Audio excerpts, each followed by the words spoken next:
ಯಾವುದೇ ಥರನಾದ ಒಂದು ಗಾಯಗಳಿಗೆ ಔಷಧಿಯನ್ನು ಹೇಳ್ಕೊಡ್ತೀನಿ.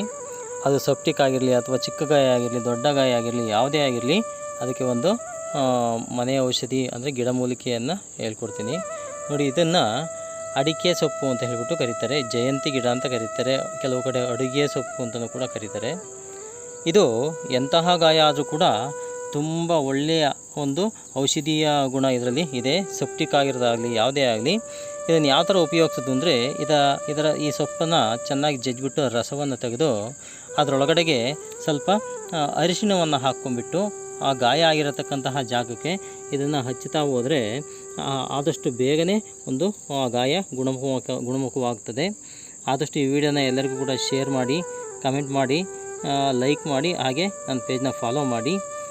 ನೀವು ಕೂಡ ಈ ಥರ ಏನಾದರೂ ಗಾಯಗಳಾಗಿದ್ದರೆ ಈ ಒಂದು ಔಷಧಿಯನ್ನು ಮಾಡಿ ನೋಡಿ.